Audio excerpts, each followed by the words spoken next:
ہمہ جہت قومی ترقی، عوامی خوشحالی، بنیادی ضروریات زندگی کی فراہمی اور قومی وسائل میں اضافے کے لیے ریاستی ڈھانچے کی بہتری وقت کی اہم ترین ضرورت ہے۔ یقیناً ہر باشعور انسان اس امر کی تائید کرتا ہے کہ نت نئے تجارتی، معاشی اور عوامی منصوبوں اور فیصلوں پر عمل درآمد کے لیے اندرونی و بیرونی وسائل کو مہارت کے ساتھ استعمال میں لانا چاہیے۔ علاوہ ازیں عوام الناس کی بڑھتی ہوئی ضروریات زندگی کو مد نظر رکھتے ہوئے ذرائع نقل و حمل میں اضافہ اور اس ضمن میں جدید ٹیکنالوجی سے استفادے کے ساتھ ساتھ تجارت و زراعت، صنعت و حرفت اور دیگر شعبۂ زندگی کو استحکام و ترقی بخشنے کے لیے دور رس اقدامات کیے جانے چاہیے۔ یہی وجہ ہے کہ سی پیک جیسے منصوبوں کو پوری قوم سراہتی ہے اور نہ صرف پاکستان بلکہ خطے کی ترقی کے لیے اسے گیم چینجر قرار دیا جا رہا ہے۔ تاہم ملک کی داخلی صورتحال، خصوصاً ملکی نظم و نسق، نظام انصاف، طرز حکمرانی اور حکمرانوں کی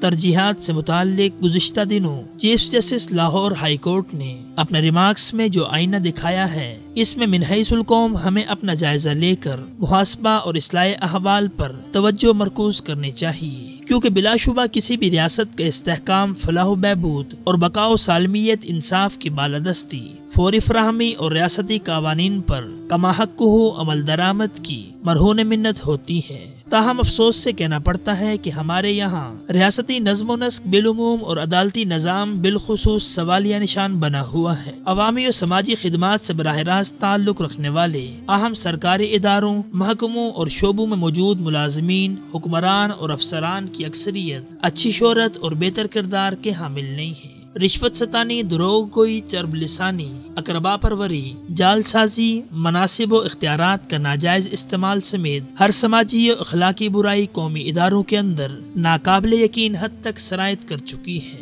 یقیناً اس تباہ کن صورتحال نے آوے کا آوا ہی بگاڑ کر رکھ دیا ہے۔ عوام اپنے چھوٹے چھوٹے مسائل کے حل کے لیے در در کی ٹھوکریں کھانے پر مجبور دکھائی دیتے ہیں، اور داخلی طور پر پاکستان کے بابت مستحکم ریاست کا تصور آہستہ آہستہ ذہنی انتشار، مایوسی اور نا امیدی میں تبدیل ہوتا جا رہا ہے۔ چونکہ بالائے دست طبقات کے اثرات خود بخود نچلے طبقات میں منتقل ہوتے ہیں، اسی بنا پر عوام الناس میں بھی ہر سطح اور ہر شعبے میں یہ خامیاں در آئی ہیں۔ یوں معاشرہ تنزلی اور انحطاط کی خوفناک وادی میں اترتا جا رہا ہے، لیکن افسوس کہ کوئی اس کی ذمہ داری لینے پر آمادہ نظر نہیں آ رہا۔ دیکھا جائے تو اس ملک میں اس خرابی کو مؤثر انداز میں دور کرنے کے لیے کوئی شعبہ اگر کردار ادا کر سکتا تھا تو وہ عدلیہ کا تھا، لیکن نظام انصاف کی ناگفتہ بے صورتحال سب کے سامنے آیا ہے۔ عام آدمی کورٹ کچہری کا نام سنتے ہی کانوں کو ہاتھ لگاتا ہے۔ عدالتوں میں دائر مقدمات کی سماعتیں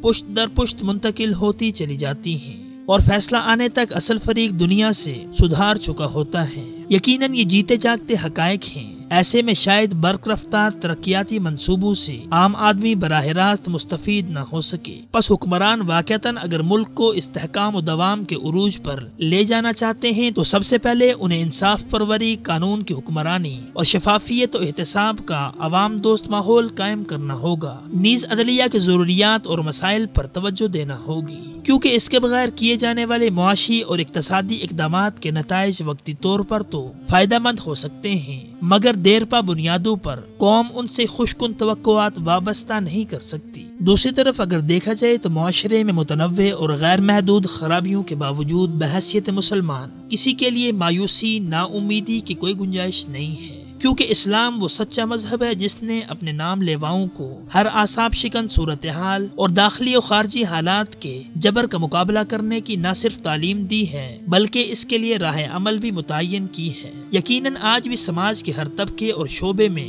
ایسے قابل تقلید، فرض شناس، امانت دار اور انسانیت کا سچا درد رکھنے والے ماہر، اہل، تجربہ کار اور اپنے شعبے کا حق ادا کرنے والے افراد موجود ہیں، جنہیں صحیح معنوں میں ملک و ملت کے لیے سرمایہ فخر و نازش گردانا جا سکتا ہے۔ پس ایسے گوہر نایاب کو ڈھونڈنا اور ان کی صلاحیتوں سے فائدہ اٹھانا ہی دراصل تمام مسائل کا حقیقی حل ہے۔ جبکہ قائدانہ صفات سے آراستہ شخصیات کی تلاش یا تعمیر کے لیے یقیناً ہمیں قرآن و سنت کی طرف پلٹنا ہوگا، کیونکہ اسلامی تعلیمات کو سمجھنا اور انہیں معاشرے میں عام کرنا سر دست ہر کلمہ گو انسان کی بنیادی ذمہ داری بن چکی ہے۔ بس یہی وہ راستہ ہے جس سے ہم اپنے آنے والی نسل کو محفوظ اور خوشحال مستقبل فراہم کر سکتے ہیں اور بڑھتے ہوئے خطرات کی پیش بندی کرنے کے قابل بنا سکتے ہیں۔